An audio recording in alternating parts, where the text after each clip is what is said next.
দেখুন, এরা দুই নির্বোধ বন্ধু। আসলে এদেরকে বন্ধু বলতে গেলেও হাজারবার ভাবতে হবে, কারণ আজ পর্যন্ত ওরা যা যা করেছে সব ওদের বন্ধুর বিপক্ষে গেছে। বিশ্বাসঘাতক। মানতে পারছি না। হ্যাঁ জানি এটা লজ্জাজনক, কিন্তু এমনটা হবে জানতাম না। আমরা অনেক ভুল করেছি। ওরা দুজন একই বাড়িতে থাকে, এই কথাটা সবার কাছ থেকে কিভাবে লুকোবো সারাক্ষণ এই চিন্তাই করতাম। তাই অন্যদিকে মনোযোগ দিতে পারিনি। স্বাস্থ্যকর অল টাইম হানিকম, সব সময় অল টাইম হেলদি লাইফ। ভুল হয়ে গেছে। আসলে দেমির স্যার ওর জীবনে আসার পর থেকে ও কাঁদছে। আমরা যদি জিজ্ঞেস করি কি হয়েছে, কিছুই বলতো না। এমনকি মাঝে মাঝে আমাদের ফোনও ধরতো না। সত্যি অনেক চেষ্টা করেছি। দেমির স্যারকে শুধু সেলিনের সাথে রাগ করতে দেখেছি, আর আলানার সাথে ওনার বেশ ঘনিষ্ঠ সম্পর্ক ছিল। দেখুন, আমাদের বন্ধুর সাথে কেউ এমন আচরণ করবে আর আমরা চুপ করে বসে থাকবো, এমনটা কিছুতেই হতে পারে না। তুমি একদম চুপ থাকো, কারণ তুমিই সবচেয়ে বড় দোষী। ডেমির স্যারকে সব সত্যি কথা উনিই বলেছেন। আমার মুখ খুলতে বাধ্য করো না। আচ্ছা, এখন তো ওরা নিজেদের সব ভুল শোধরাতে চাইছে। আমি ঠিক বলেছি? হ্যাঁ অবশ্যই। আসলে আমরা সেলিন আর ডেমির স্যার এই দুজনকে আবার এক করে দিতে চাই, যেন ওরা ভালোবাসাটা আবার অনুভব করে। মানে দেমির স্যার যদি সত্যিই সেলিনকে ভালোবাসেন আর সেলিনও খুশি হয়ে থাকলে, আমার শেষ রক্তবিন্দু দিয়ে হলেও ওদের পাশে থাকবো। হ্যাঁ, আমিও আছি। আচ্ছা ঠিক আছে, তোমরা যদি এ ব্যাপারে মনস্থির করেই থাকো তাহলে আমাদের দলে যোগ দিতে পারো। বাহ, দারুণ! এখন থেকে আমরা সবাই মিলে কাজ করব। দারুণ! এখন সবাই আইডিয়া দাও। দেমির স্যার সেলিনকে যেন মাফ করে দেন। Demir sir?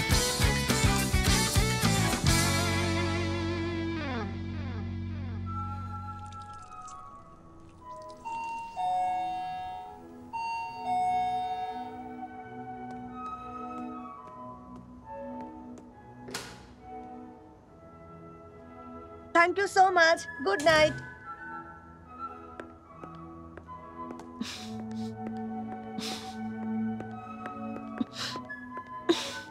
সত্যি অনেক খিদে লেগেছে।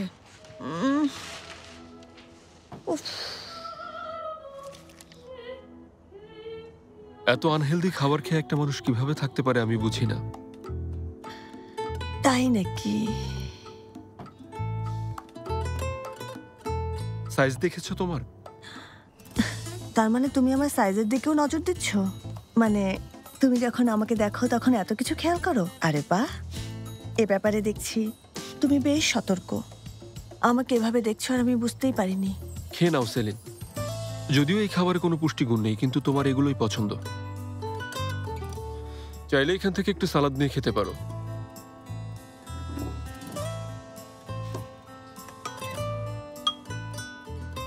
বাড়িতে আর কোনো ঝামেলা চাই না সেলিন। হো হো হো।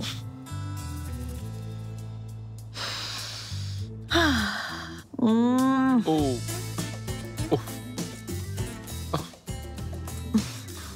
একটা কথা বলবো, চিকেনটা দারুণ হয়েছে। এটা সুস্বাদু খাবার আমি আর আস্তে দাঁড়াও, কখনো এটা আমার খাইনি। সুপের মধ্যে পড়লে তোমাকে কিন্তু মজা দেখাবো সেলিন।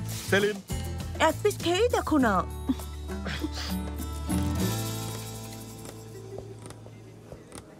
একটা ছেলে একটা মেয়েকে কিভাবে মাফ করতে পারে? যদি ভালোবাসে।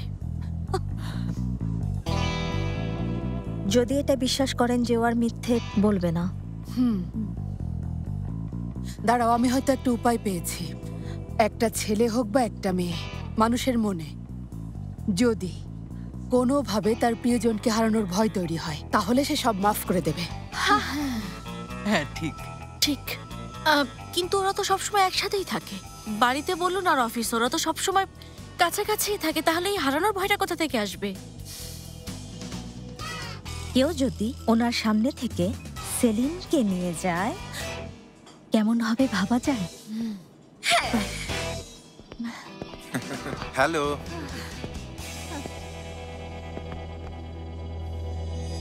বোরা আসেনি? একটু পরেই চলে আসবে, তাই ভাবলাম আমরা মেয়েরা বসে একটু গল্প করি।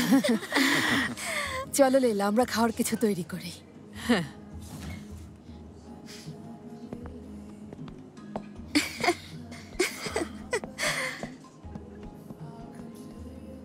সেলিন কোথায়? ও বাড়িতে, বলল একটু কাজ আছে। মানে দেমিরের সাথে?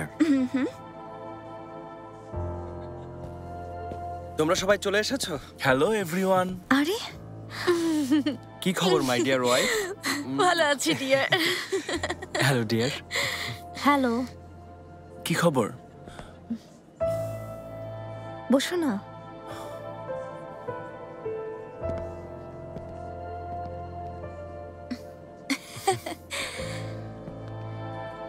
তাহলে তোমাদের দিন কেমন কাটছে? চলছে, কোম্পানি ভাগ করা হচ্ছে। আমি ইন্টেরিয়র আর্কিটেকচার ডিপার্টমেন্টে থাকছি, তুমিও সাথেই থাকছো।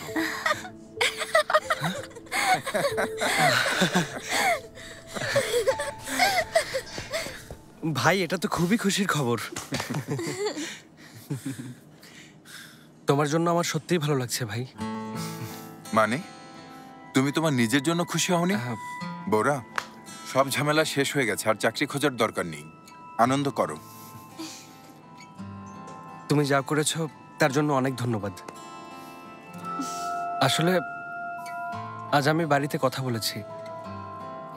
ভাইয়ার ব্যবসায় অনেক সমস্যা ছিল, এখন তা আরো বেড়ে গেছে।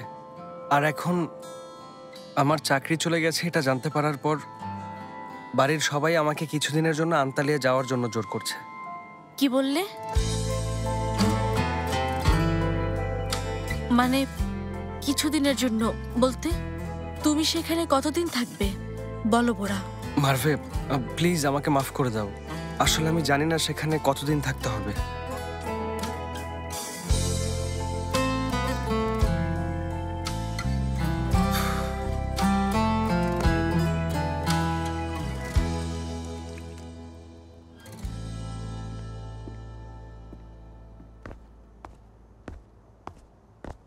সেলিন এসো, চলো বসে টাইমগুলো সেট করে ফেলি।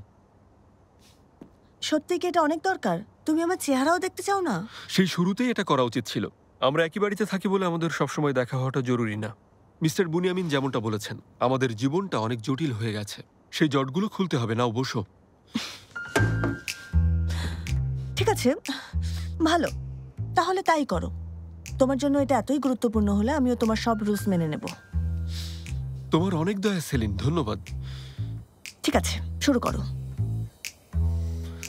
প্রথমে কিচেনে আসি। আমি সকাল সকাল ঘুম থেকে উঠি, তাই সকাল 6টা থেকে 7টা পর্যন্ত কিচেন আমার। এরপর তুমি ব্যবহার করবে। ওকে, এরপর? আমি সন্ধ্যার মধ্যেই ডিনার সেরে ফেলি, তাই আমার পর তুমি কিচেন ব্যবহার করবে। ও আচ্ছা, তার মানে আমি ডিনার করবো রাত 9টায়? কেন বলো তো? তেলে ভেজে খাবার রান্না করতে এত সময় লাগে? ভাজতে না, সবজি কাটতে সময় লাগে। তুমি কোনো চিন্তা করবে না সেলিন, আমি তোমাকে সুন্দর একটা চপার কিনে দেবো। মাত্র 5 মিনিটে সব সবজি কাটতে পারবে। এবার ওয়াশরুম প্রসঙ্গ। সকাল 7টা থেকে 8টা ওয়াশরুম আমার। ওটা তোমার নাস্তা করার সময়, ওয়াশরুমে যাওয়ার সময়। আমি তো সাধারণত সকালবেলা নাস্তা করি না, কফি বানাতে 10 মিনিটই যথেষ্ট। বাকি সময় আমি ওয়াশরুম ইউজ করব। তুমি 1 ঘন্টা ধরে ওয়াশরুম ইউজ করতে পারবে না। আমিও তো শাওয়ার নেব। দেমির, শাওয়ার নিতে তোমার 10 মিনিট লাগে, এখন এমন ভাবে বলছো যেন 1 ঘন্টা লাগে। কিভাবে জানলে যে আমার 10 মিনিট লাগে? ঘড়ি ধরে দেখেছো নাকি আমার উপর নজরদারি করছিলে? না তো, আসলে আমি আন্দাজে বললাম। দেমির, মাঝে মাঝে কি যে বলো না, এসব শুনলেও লজ্জা লাগে। দেখো, সকালবেলা ওয়াশরুমে ছেলেদের চেয়ে মেয়েদের বেশি কাজ থাকে। গোসল, dress up, makeup, hair style, কম সময় আমার হবে না। সকাল 7:30টা পর্যন্ত আমার, তারপর তুমি ইউজ করবে। আর ড্রয়িং রুম, ওটাও কি ভাগ করতে হবে? রাত 9টা থেকে 10টা পর্যন্ত আমি ড্রয়িং রুমে বসবো, আর তুমি বারান্দায়, কেমন হবে? যুক্তি আছে, এটা করা যায়। 9টা থেকে 10টা। আর করিডোরটা, সেটাও সময় অনুযায়ী ভাগ করে নিতে হবে, না হলে কি করে হবে? আর সিঁড়ির সময়টাও ভাগ করতে হবে, এমনিতেই ওটা অনেক ছোট, রিস্ক নেওয়া যাবে না। তুমি যদি এভাবে মজা করতে থাকো তাহলে আমি যাচ্ছি। বসো না, অনেক কিছু বাকি আছে। ঘরে ঢোকার রাস্তার কি হবে? আর সামনের দরজা, চাইলে আমি পেছনের দরজা ব্যবহার করব। চিন্তা করো না সেলিন, যখন চার্ট ঝুলিয়ে দেব তুমি সব দেখতে পাবে। কাগজ কলম আনছি, তুমি এখানেই থেকো।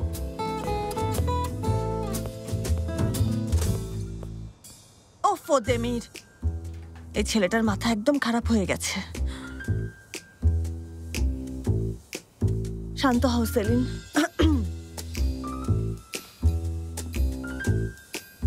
তার মানে তুমি সত্যি তোমার পরিবারের কাছে চলে যাচ্ছ আন্তালিয়াতে? যেতে তো হবেই।